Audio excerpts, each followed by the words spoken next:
नमस्कार दोस्तों, काव्य विचारों की उड़ान में मैं अंकित पौरुष आपका स्वागत करता हूँ। आज जो कविता मैं लेकर आया हूँ उसका मेन जो इंटेंशन है वो है पेड़ों को लगाओ। अब मैंने पेड़ की जो तुलना की है वो समाधि से की है, और जो समाधि है वो योगा में सबसे हाईएस्ट पॉइंट होता है जिसमें बॉडी मूव नहीं करती है।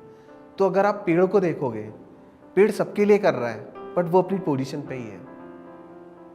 अब आप इसको सुनिएगा। समाधि जैसा स्थिर हूं, आई एम नॉट मूविंग, समाधि जैसा स्थिर हूं, देता सबको खुशहाली। पेड़ से ज्यादा खुशी कौन देता है? ग्रीनरी दे रहा है, अच्छे अच्छे फूल आ रहे हैं, फल दे रहा है, सब कुछ दे ही रहा है। समाधि जैसा स्थिर हूं, देता सबको खुशहाली।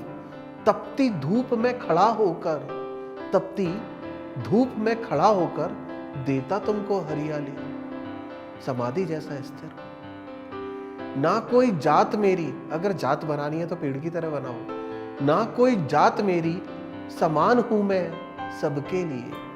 ना कोई जात मेरी, समान हूं मैं सबके लिए। वृक्ष कहते हैं मुझको, वृक्ष कहते हैं मुझको, मैं हूं तुम सबके लिए, मैं हूं तुम सबके लिए। प्रकृति की सुंदरता बढ़ाता, इससे ज्यादा ब्यूटी क्या होगी? ग्रीनरी, आपके आसपास सुंदरता है, वो मॉलों में नहीं मिलेगी, पेड़ लगाने से मिलेगी। प्रकृति की सुंदरता बढ़ाता, हृदय को करता सुगंधित। प्रकृति की सुंदरता बढ़ाता, हृदय को करता सुगंधित।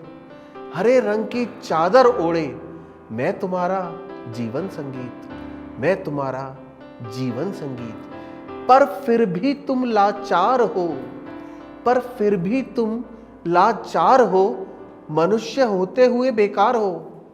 मैंने तुमको जीवन दिया, मैंने तुमको जीवन दिया, तुमने मेरा जीवन लिया।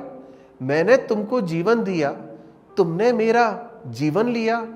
वन की मैं सुंदरता बढ़ाता, जीव जंतुओं का घर बसाता। हजारों घर को तुमने उजाड़ा, हजारों घर को तुमने उजाड़ा। प्रकृति को तुमने बिगाड़ा। तुमको मैंने सांस दी, तुमको मैंने सांस दी, तुमने मेरी सांस ली। तुमको मैंने सांस दी, तुमने मेरी सांस ली।